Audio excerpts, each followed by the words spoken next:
Tonight, former Deputy Finance Minister in Akufo Addo's first term, Kwaku Kwarteng, and leading voice on the economy within the governing party, dares political class, including members of his own party, to deny that they have run the economy like a Ponzi scheme. I'm daring anybody who is a politician who says they want to get the people's vote to come and dispute the things I have put here. Because these are realities. The fact that we've been managing this country like a Ponzi scheme since independence, the fact that we have turned contests for political power, I call that bad politics. We'll hear from him in an exclusive interview to be aired later tonight, in which he warns the NPP they stand to lose this year's elections unless they heed his advice. We'll hear from the party.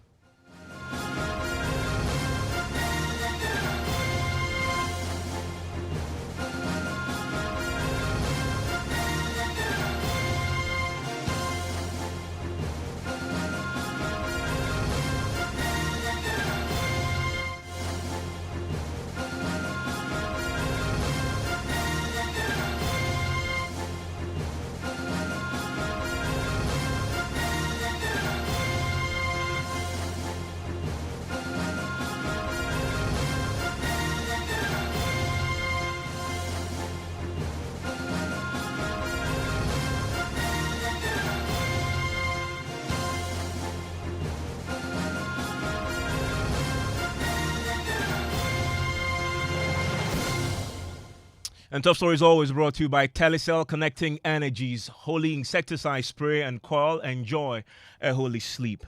Now, it was an explosive opinion piece on Ghana's dire economic and social circumstance that left politicians across both divides, but mainly from the governing New Patriotic Party, exposed. The former Deputy Finance Minister under the Akufo Addo's first term, Kwaku Kwarteng, declared that his government and those before them have all run the Ghanaian economy like a Ponzi scheme. He warned the party to acknowledge their failures and risk failing to break the eight.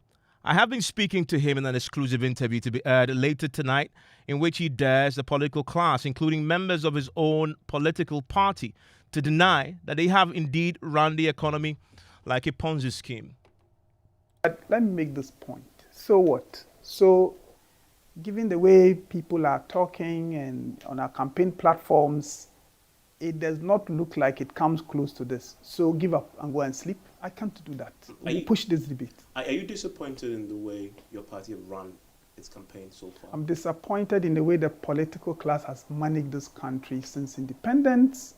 I'm calling on all my colleagues from all shades of the political divide to reflect on the fact that if we do not change course and this country degenerate into a destabilized democracy, our political parties will not exist. You know the law of unintended consequences. You mean well. Yes.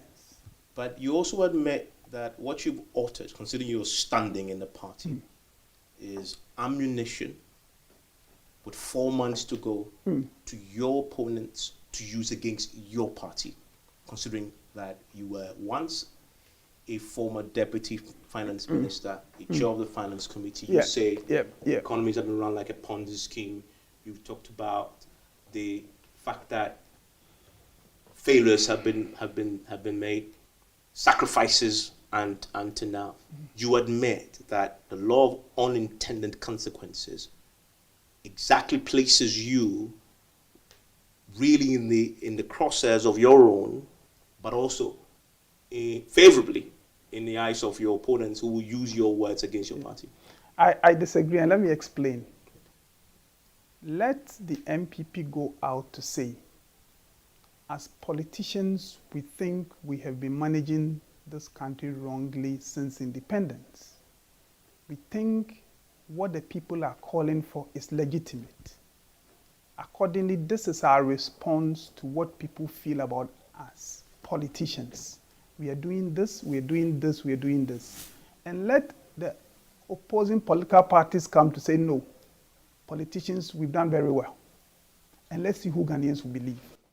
So that which you are calling a weapon is no weapon. In fact, I think it is risky. Some of these things I have put here. It is very risky for any politician to get up and to say it is not true. People are not unhappy with us politicians. People are very happy with the way we have governed this country since independence. People are happy with the kind of economy we've had and all that.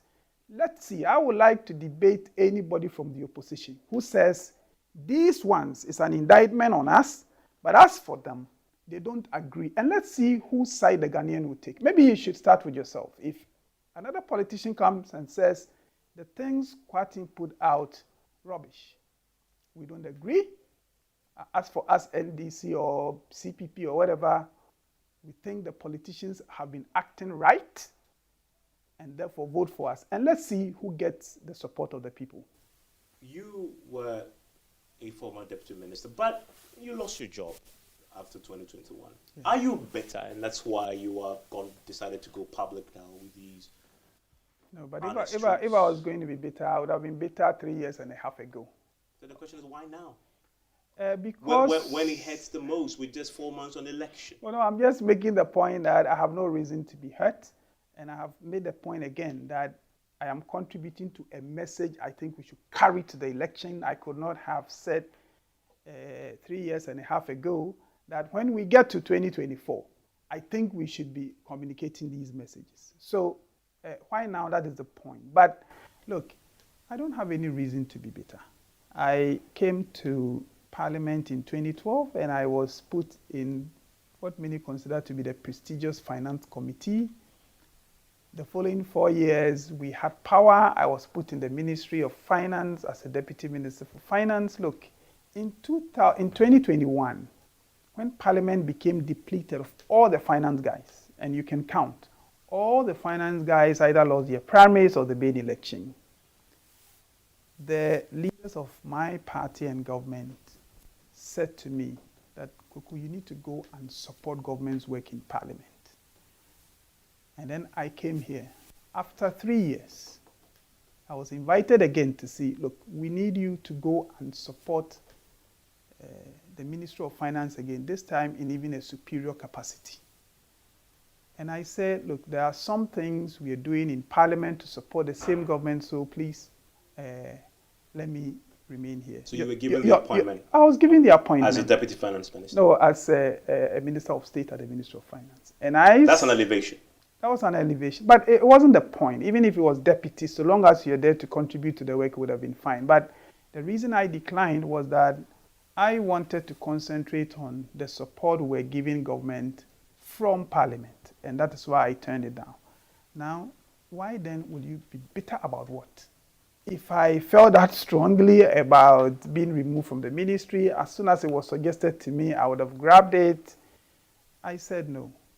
So why will I be bitter? Look, what gives me sleepless nights is to see the way we have been managing our economy and to look into the future, trying to find a path to recovery and start fearing that I might leave Ghana that is worse than it is for my children. That gives me sleepless nights. And that is what is motivating some of the things that I am saying. And I'm only asking my party that it is the concern of many Ghanaians as well. So if we will own it as our mission in the 2024 elections, the majority of Ghanaians will be on our side. I'm daring anybody who is a politician who says they want to get the people's vote to come and dispute the things I have put here. Because these are realities. The fact that we've been managing this country like a Ponzi scheme since independence, the fact that we have turned contests for political power into some competition. You wouldn't think, the way we even compete for power, sometimes you would think we're fighting for our daily bread rather than our survival, rather than the opportunity to improve the system for everybody. I call that bad politics. I refer it to that as primitive political culture. I think we must correct that. And it is what I want to see, even if I don't get it to the extent that my idealistic mind can imagine. At least I want to see a certain movement towards that ideal. And then the people of this country will be happier with us. But I take this opportunity again to remind my colleagues, especially in the NPP, who think this is a weapon for the opposition. If anybody from the opposition picked up anything from here, ask that opposition whether he disagrees or he agrees with the fact that the political class has failed, and let the people pass their verdict. I think the facts are there for all to see. I listen to Joy, I listen to your channels, and I hear politicians this. We can't find even one. The other I listened to what you guys call editorial, and said I was looking for just one good politician, and I couldn't find any. You live in a country where people have this attitude towards politicians. You're going into an election to ask those same people to vote for you. You say you don't want to make that concession. Is Kwaku Kwarteng the one good politician in the midst of? I'm just like, look, I'm just like any other politician. All I am saying is that we have all collectively been doing the wrong things for so long. Let us all change course. Have you suffered for this though? Because it was just recently your colleagues in the minority told us that they were gunning to remove you as a finance committee chair. True? Yes, I had those suggestions. Were you removed as the finance committee chair because of these views you hold? If I was going to be removed from the finance committee chair because I hold these views, then the suggestion would not have come to me to go and sit in the Ministry of Finance. But this was recent. So at the time that suggestion was being made to me, I was a more liberal finance committee, and within a space of about 3 months, I changed, and that is why, look. Specifically, they mentioned your opposition to the tax exemptions that came before your committee. Well, it's not just tax exemptions that I had some reservations about. So you had reservations about that? Oh, I did. And I have communicated that there were other referrals that, it is not every referral that you say, I'm opposed to it. Some you say, if we can do these adjustments, or if we can turn it this way, if we can turn it this way. But in respect of the tax waivers, I did make the point that when you isolate specific companies within industries and Parliament grants them tax waivers, you hurt their competitors in the same industry. So if we want to abolish taxes for industries, it should be for everybody.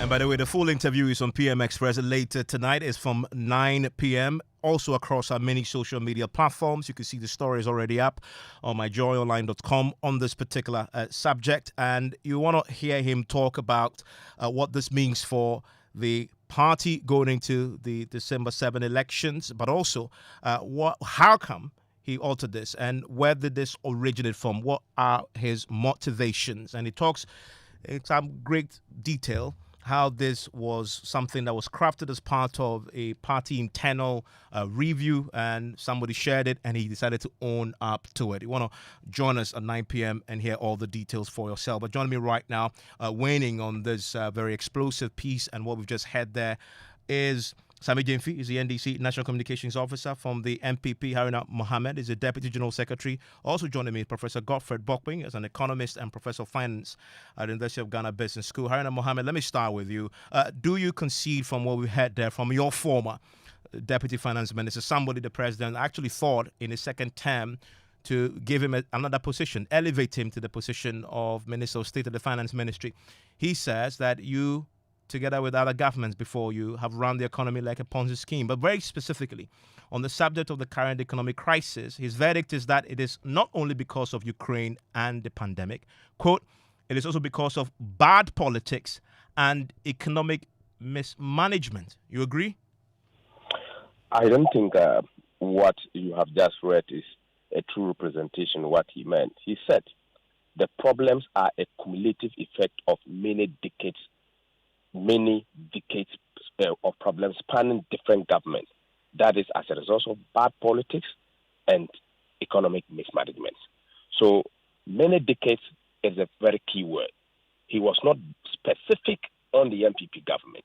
He was writing on a general statement.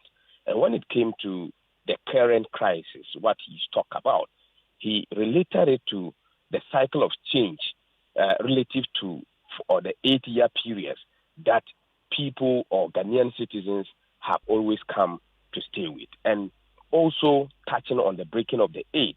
He said breaking of the aid is something that is possible. However, our meeting with the hostile external factors has imposed hardship on our chances. So these were the meaty part of what he said, which was not directly that it comes to government. And you should listen to him when I asked him to focus on the last 7.5 years, because that's when he was part of government. And Sammy Jimfi is on. I'll ask him about how this applies to them. But I have you on the same questions I asked him in that interview to play later tonight. I'm asking you that as far as your 7.5 years is concerned, do you concede that bad politics and economics management has been your bane? I don't think that for the past 7 years we have had any bad economic management.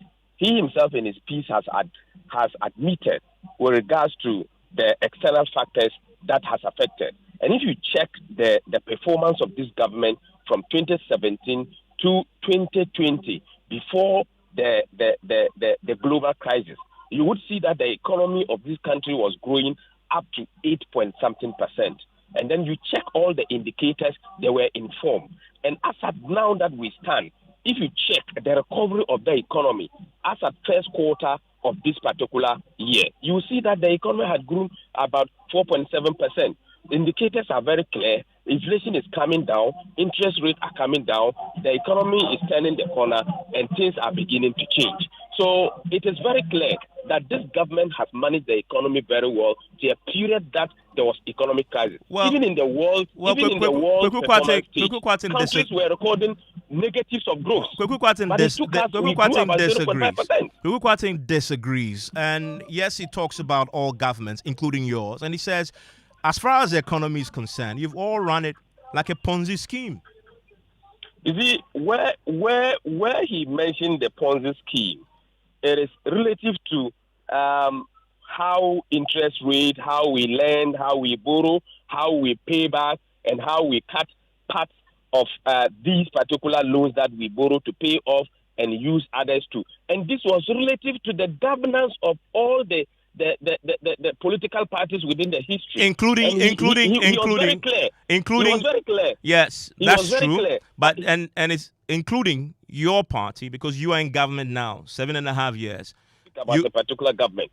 Yes, so but including your government, and you should listen to him when I speak to him. We come to the party at 9 p.m. He admits that yes, he's guilty. He doesn't shift blame at all. He says, "I've been part of the problem." You were saying, as the Deputy General Secretary of the NPP, that your government having run the economy like a Ponzi scheme, as your former Deputy Finance Minister. If you look at the loans that we have come to meet, look at the take or pay. We have gone to revise the interest rate at which payments has been made. And when you read his piece, he tells you that you go and borrow from one and come and use part of the money to pay high interest rates. And our government, in terms of this particular Nana Akufo Addo government, has made sure that interest rate, borrowing at high interest rate has not been a factor at all. We have to renegotiate some of these particular facilities to be able to reduce the payment. So, yes, it is true that he has made that particular statement, but we have been very careful. Remember, he was part of the government earlier on, and he might have made these particular suggestions to government, and some of the loans that were taken by the previous government have been revised so that we will make sure that payment of interest does not affect the principal. Do I take it that as far as higher rates at which the government as far as you're concerned, the Ponzi scheme analogy does not apply to the last 7.5 years? And the Ponzi scheme does not also apply to the current government. Well, that's exactly the question I'm asking you, that your position is that it doesn't apply to the current government. Yes, and that is the position of the paper. Well, his point is the position of the paper he presented. No, that's not the position of the paper. His point is that all governments, including your government, have run this as a Ponzi scheme. Now, so the Ponzi scheme is not related to this government alone. He's exactly talking about the running of the economy. Let me ask you, finally, before I bring in Sambi Jimfi. He says, quote, and this is directly to you and your party. He says, to break the eight, therefore, we, and he's talking about you, the NPP, must first break the norm by doing the following. 1, acknowledging the past and present failures. Are you ready to acknowledge the past and present failures? We have always done that. We have always acknowledged the past failures, and we have always identified the shortfalls in terms of how some of the indicators are being worked out because of external factors. We have always adopted deep and far-reaching reforms to address some of these decades of problems, and that is why the current finance minister has always made sure that monthly he has to address the press to ensure and put out the change in indicators, the policy statements, how the economy is going to be run. We have always made sure that we lead by example, and that is why His Excellency the President cut the expenditure in terms of payment of salaries and payment of emoluments to the president, the vice president. He has also reduced in terms of fuel payments to members of parliament and other CEOs and what have you. He has reduced some of the expenditure cuts. And that is why His Excellency Dr. Mahmoud Bawumia says that when he comes, the capital expenditure that is put on infrastructure will be leaned back to private enterprises to be able to provide hostel facilities, to be able to take up road infrastructure, whereby we would have to give them the incentive to take loans on low interest rate so that they can support government. The money that government would have used to go into some of this building infrastructure will be used to provide other amenities that will support state development. And also with me is Sami James-Fiezi, National Communications Officer of the party. Mr. James-Fiezi, so this verdict is a verdict on all governments, and of course the NPP came into power just after you have left. And that verdict says that you've all run the economy like a Ponzi scheme and that you've been borrowing when you really do not have the means to service it, only to go back and borrow some more. You service the debt, and then you use it to pay services that you really do not need because of lack of prioritization. Do you concede your part in what he calls the mess that we currently find ourselves in? I think that, first of all, it's important to put this matter in the right context.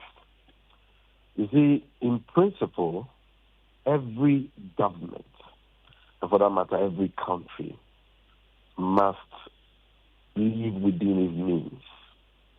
It's just like a human being. To be productive, you need to live within your means. You cannot be earning, for example, 10,000 cedis a month and be spending 20,000 cedis every month. If you do that, you're going to be incurring a lot of debt, and you will have to borrow to service that debt. And so, in principle, Kwaku Kwarteng's argument is valid. And that is the argument we in the NDC have been making for a very long time, that this Akufo Addo NPP government must learn to live within its means, and that the reckless expenditure which led to excessive borrowing since 2017 was going to crash our economy. We sounded alarm bells, we advised the government, and they refused to listen. And that is why today we find our economy in the mess, we are all witnessing today. So the principle of this argument is correct, and it is not different at all from what we in the NDC have been saying since 2017. In fact, it is a no-brainer. Every student of economics knows that, and all the economic watchers knew that our economy was going to crash as a result of the reckless spending and excessive borrowing of the Bawumia-led economic management team. The problem with what Honorable Kwaku Kwarteng has put out is the generalization of his caution or criticism. It doesn't apply to the NDC's administration? Everybody in this country knows that what Kwaku Kwarteng is saying has to do with the current Akufo Addo Bawumia government. Everybody knows that he's not happy. And he's not been happy with the mismanagement of this economy by his own party for a very long time. It is the reason why he's being sacked as the chairman of the Finance Committee in Parliament, because he was perceived as a stumbling block to the tax exemptions that this government has been trying to push through, and he's been against many of the bad policies that his own party has been taking, which is what has plunged us into the excruciating actions and the mess we find ourselves in. That is commendable on his part. But what is unacceptable is for him to generalize the failings of his own party, his own government. But Sami James, let me read to you a part of what he says here and see if it didn't apply to you in the lead up to 2016. He says, we always offer higher interest to lenders, borrow more, use a part to repay previous debts, and the rest to pay for the current year's overspending. That sounds very much like what led us to the IMF program under your watch just before the 2016 elections. Because if you allow me to answer your questions, I'm sure you will understand what I mean. I'm saying that what Kwaku Kwarteng is saying is correct, but that applies to the ruling NPP Akufo Addo government. It doesn't apply to the NDC. Under John Mahama in 2016, the budget deficit was 6.1%. Yes, somebody can say 6.1% was a bit high, but 6.1% is something that we can accommodate as a nation. What it means is that expenditure exceeded revenue, but it wasn't, above acceptable limits. The debt to GDP ratio in 2016, when President Mahama was leaving office, was 56%. That is within the acceptable threshold. And the fact is that Ghana was still servicing its debt in 2016. We have not defaulted, or we did not default on our debt obligations. So you cannot say that all governments are the same. You can't be talking about the political class here. Let's call a spade and not a digging tool. If your government has been reckless, be bold to call them out. Don't try and generalize and paint all of us with the same brush. Because President Mahama was able to service the debt of this country during the time that he was vice president and chairman of the economic management team, and during the time that he was president. We did not default on our debt obligations, and we did not record any budget deficit that was reckless. On the contrary, but you recorded a budget deficit. This government, Kwaku Kwarteng's government, but the budget deficit. You recorded a budget deficit nonetheless, and that's his point. Like you are living beyond your means. But can you run an economy without a deficit? Who runs in this world today? Which African country runs an economy without a deficit? But you're comparing yourself to blind folks. In the land of the blind, the one-eyed man is kin. That's his point exactly. That we are repeating a cycle. Deficit. Every middle-income country will run a deficit. Even the advanced first world countries run deficits. Because they have the economic fundamentals to accommodate that. Deficit. Evans, you are either going to allow me to answer your questions or you will not allow me to answer your questions. So you take your time. I'm saying that under President Mahama, we did not spend recklessly. The deficit was within acceptable limits, and I've quoted it for you, 6.1% after 2016. Debt to GDP ratio, 56% within acceptable limits. There was nothing wrong with that. It is under this government that in 2018, contrary to the Fiscal Responsibility Act that they themselves passed, and committed not to run a deficit of more than 5%. In 2018, if you look at the documents they submitted to the IMF in 2020 for the rapid credit facility of $1 billion, they concede that they recorded a budget deficit of 7.1% in 2018. That was before COVID. And that in 2019, they recorded a budget deficit of 7.5%. That was before COVID. So even before COVID, they were spending recklessly. And debt to GDP had increased from 56% to 64% in 2019, even before COVID. Now, this economic recklessness, supervised by Bawumia, reached a crescendo in 2020 when COVID struck, where we saw this reckless government using the pandemic as a pretext to engage in reckless, corrupt, election-related expenses. That is why in 2020 we recorded an unprecedented budget deficit of 15.7%, the highest in the sub-region. No government in the history of Ghana has recorded a budget deficit of 15.7% if we are talking about today's GDP terms. Mr. Jamefi, thank you very much. And that day is Sami Jamefi, is the National Communications Officer of the NDC. You had earlier Haruna Mohammed, who is the Deputy General Secretary of the NPP. And I have with me Professor Akufo Addo, who has been listening in very closely on this and pretty sure he's read that piece by the former Deputy Finance Minister, Kwaku Kwarteng. Hello, Mr. Addo. Yes, good evening, Ivan. Great, and good evening to our cherished listeners. Yes, indeed. And I know you just dying to have a bite of this. So stay with me. This is something you've been talking about on my shows quite a bit. Now you're having a politician say it too. So please stay with me. You want to really join us with your thoughts on this matter. Prof, now you've not heard the two main parties on Kwaku Kwarteng's piece. First of all, give me your reaction to what you just heard there. Well, thank you very much, Ivan, and good evening to our cherished listeners. Well, for me, it's not surprising. I identify with a lot of the things that the Honorable MP has said. We have said this time and again, but I just want to add that there's nothing typically wrong with borrowing as a country, right? And governments all over the world, they do borrow. They run budget deficit. Yes, so and there's nothing typically wrong with also borrowing to retire maturing debt. We call it rollover. Governments do that all over the world. I mean, typically governments actually don't pay down their debt; they roll it over.